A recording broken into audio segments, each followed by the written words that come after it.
AI is making us all work like factory workers, and most of us are working at the speed of the machine, at the speed of AI, while the smartest of us are dictating the pace at which they work with AI. Let me explain what I mean by that.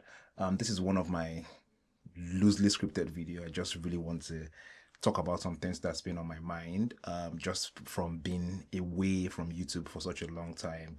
Everybody has different opinions about where this technology is headed. Everybody has different opinions, and everybody thinks that they understand what the future holds. But the truth about it is that nobody really does. Even the people shaping the technology, from like the topmost players like OpenAI, Claude, a lot of them are building features every day, but we still don't know what is happening, where we are headed, and what this technology is going to look like in the past 10 years, which is fine because people are just figuring things out. But going back to my opening statement and the title of this video, which is probably why you clicked, I've realized that people are using this technology like factory workers, and the smartest people are actually dictating the pace at which they use the technology, which is the right thing to do. And let me break this down further. If you think about a factory, you would picture some kind of fast moving conveyor belt that has some packages coming up on it, and then you have like three people picking up things from the conveyor belt and packaging them and processing them to the next level or to the next phase of the manufacturing process. And this is exactly what the picture in a factory looks like. What happens is that the conveyor belt is usually moving at a really, really, really fast speed, and people are just right there doing the packaging and doing all of those things. So those people have to move at the pace of the conveyor belt. Their work is very, very defined. They don't have to do too much thinking. All they just need to do is pick the package from the conveyor belt and put it to the next phase of the manufacturing process, and that is done. But you also have some people that you wouldn't see in the factory. They probably be in the offices.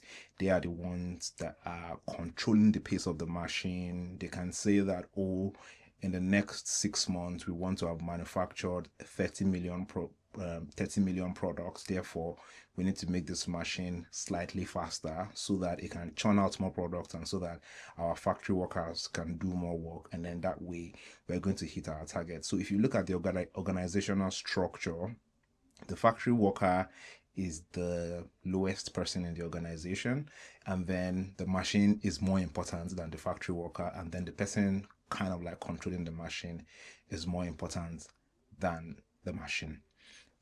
The reason I painted this analogy is because currently, with the way things are moving and with the way a lot of people are engaging and using AI in their day-to-day work, they are actually using AI like a factory worker, because what you're basically just doing now is whatever problem you have, you find it so easy to default to these tools to help you solve that problem. In itself, I don't think it's a bad thing, but I think we all need to do the work of understanding where using these tools actually fits in our processes. I, as a designer, in the last 6 months, I've been trying to really figure out where it fits. I've been stress testing AI in my design process to understand where AI really fits in my process, where it makes me a better designer, and where it makes me a terrible designer. The reason I'm saying this and the reason I'm literally speaking through all of this right now is because if you're not able to determine where this thing actually fits in your process, then you're not going to be different from a factory worker. And what is wrong with being a factory worker? I'll tell you everything is wrong with being a factory worker. One of the things that have been said about AI, and one of the ways that people monger fear in AI, is that they tell you that, AI isn't going to replace you. The person that uses AI is going to be the person that will replace you. While I think that is true, I also think that it doesn't really, it doesn't really, it still doesn't make you a valuable person. The fact that somebody that uses AI shouldn't be able to replace you isn't all of the value that you can provide. The thing that happens when you are a factory worker, or when you come across as a factory worker to your employer is that it means that you are a disposable tool and you're not an indispensable talent that you should actually be.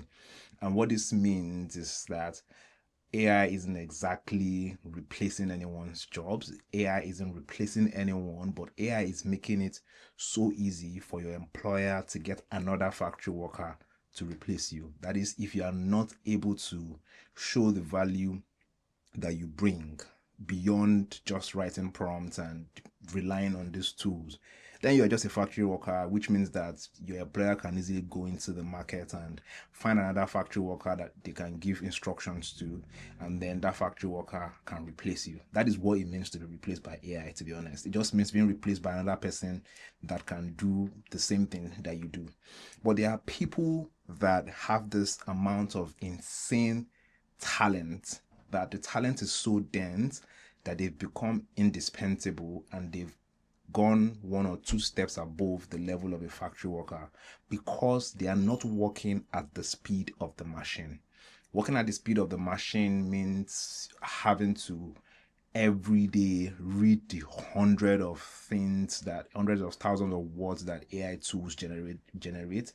They tend to generate a lot of words, and when you're trying to work with them, you just read so much and then you just ingest so much information, you supply so much information.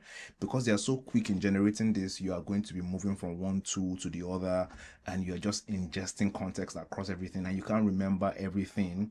And then your work that you do ends up being unprofessional, the quality is lacking, and then your work is just average. It doesn't even make you better than you would have been if you actually did it by yourself.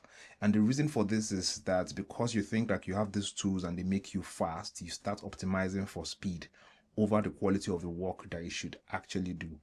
And guess who optimizes for speed? A factory worker.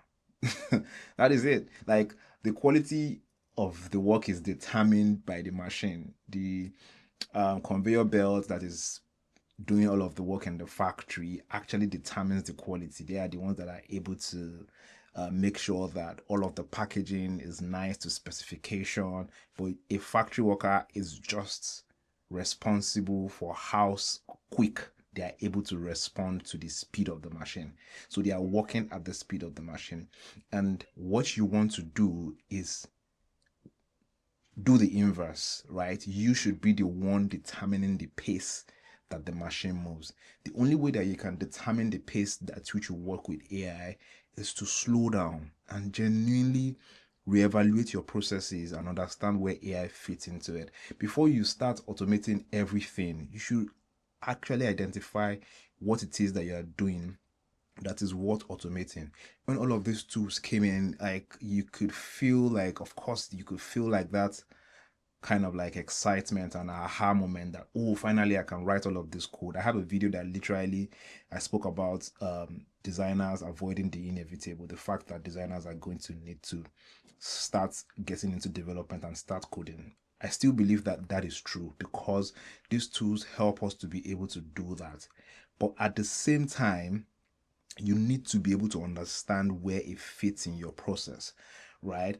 There's a difference between being able to use AI to code, to create internal tools or personal tools that can help improve the quality of your work, like a design tool that you can use to move faster, than actually trying to replace your backend engineer because AI can now code for you. Because these tools actually reward your deep expertise.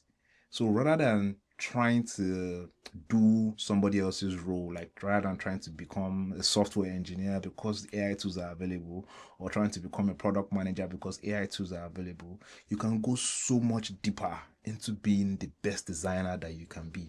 You can obsess on a problem, you can iterate 100 times, you can go slower so that you can go faster. You shouldn't be optimizing for the speed of the work that you deliver while the quality of the work suffers. Like, in fact, you should completely avoid YouTube videos or any kind of content that optimizes for speed, that tells you that I was able to do XYZ in 2 hours, or I was able to do XYZ in one weekend. Because those people are just baiting you with content and showing you half-baked work. You should also ignore any kind of content that says that designers are cooked, or something that says that designers are not really something that says that designers are cooked, or content that says that designers are